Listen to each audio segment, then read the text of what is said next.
Episode 47 కొరింథీయులకు రెండవ పత్రిక పౌలు యొక్క కష్టాలు మరియు దేవుని కనికరం. ప్రియమైన సహోదర సహోదరీలారా, యేసుక్రీస్తు ప్రభువు నామమున మీ అందరికీ వందనాలు.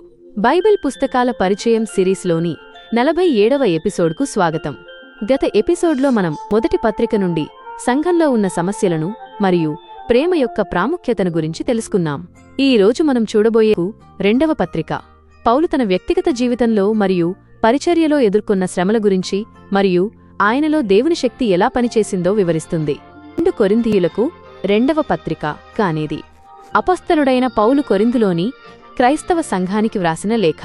ఇది పౌలు యొక్క హృదయాన్ని మరియు ఆయన ఒక అపొస్తలునిగా ఎలా ఉన్నాడో వివరిస్తుంది.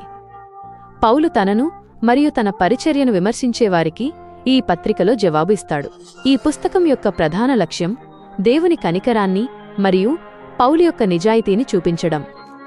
రచయిత మరియు వ్రాయబడిన కాలం. ఈ పత్రిక రచయిత అపొస్తలుడైన పౌలు. ఈ పత్రిక క్రీస్తు శకం 55 నుండి 56 మధ్యకాలంలో పౌలు తన 3వ మిషనరీ ప్రయాణంలో ఉన్నప్పుడు మాసిదోనియా నుండి వ్రాశాడు. పుస్తక ఉద్దేశ్యం పౌలు యొక్క సమర్థన, తన అపొస్తలునిగా ఉన్న అధికారాన్ని మరియు తన పరిచర్యను సమర్థించుకోవడం. దేవుని కనికరం, దేవుడు మన కష్టాలలో ఎలా ఓదార్పు ఇస్తాడో చూపించడం. దానం చేయడం, యెరూషలేములో ఉన్న పేద క్రైస్తవులకు దానమివ్వమని కొరింథీయులను ప్రోత్సహించడం. క్షమాపణ, తప్పు చేసిన వారిని క్షమించి తిరిగి స్వీకరించడం గురించి బోధించడం. కొరింథీయులకు రెండవ పత్రిక అధ్యాయాల వారీగా లోతైన వివరణ. ఈ పుస్తకంలో 13 అధ్యాయాలు ఉన్నాయి. పౌలు తన హృదయాన్ని మరియు తన పరిచర్యను వివరిస్తాడు. భాగం 1 పరిచయం మరియు క్షమాపణ. అధ్యాయాలు 1 నుండి 7. అధ్యాయం 1 పౌలు తన కష్టాలలో దేవుడు ఎలా ఓదార్పు ఇచ్చాడో వివరిస్తాడు. దేవుని వాగ్దానాలు ఆమేన్ అని చెబుతాడు. అధ్యాయం 2 పౌలు ఒక సభ్యుడిని క్షమించి తిరిగి స్వీకరించమని సంఘాన్ని ప్రోత్సహిస్తాడు. ఇది సంఘంలో ప్రేమ మరియు క్షమాపణ యొక్క ప్రాముఖ్యతను చూపిస్తుంది. అధ్యాయం 3 పౌలు క్రైస్తవులు క్రీస్తు యొక్క ఉత్తరం అని చెబుతాడు. పాత నిబంధన మరియు కొత్త నిబంధన మధ్య ఉన్న తేడాను వివరిస్తాడు. అధ్యాయం 4 పౌలు తన పరిచర్యను ఎలా కష్టాలలో కూడా కొనసాగించాడో వివరిస్తాడు. ఈ సంపదను మట్టిపాత్రలలో ఉంచాము, దేవుని శక్తిని చూపించడానికి. అధ్యాయం 5 ఈ అధ్యాయం పునరుత్థానం మరియు కొత్త జీవితం గురించి వివరిస్తుంది. ఎవరైనా క్రీస్తులో ఉంటే అతడు ఒక కొత్త సృష్టి అని చెబుతాడు. అధ్యాయం 6 పౌలు తనను తాను ఒక మంచి సేవకునిగా చూపిస్తాడు. అధ్యాయం 7 కొరింథీయులు పశ్చాత్తాపపడినందుకు పౌలు సంతోషిస్తాడు. భాగం 2 దానం చేయడం మరియు దేవుని బలం. అధ్యాయాలు 8 నుండి 9. అధ్యాయం 8 పౌలు మాసిదోనియాలోని క్రైస్తవులు ఎలా దానం చేశారో వివరిస్తాడు మరియు కొరింథీయులను కూడా దానం చేయమని ప్రోత్సహిస్తాడు. అధ్యాయం 9 పౌలు సంతోషంగా దానం చేసేవారిని దేవుడు ప్రేమిస్తాడని చెబుతాడు. భాగం 3 పౌలు యొక్క అధికారం మరియు ముగింపు. అధ్యాయాలు 10 నుండి 13. అధ్యాయం 10 పౌలు తన అధికారాన్ని సమర్థించుకుంటాడు.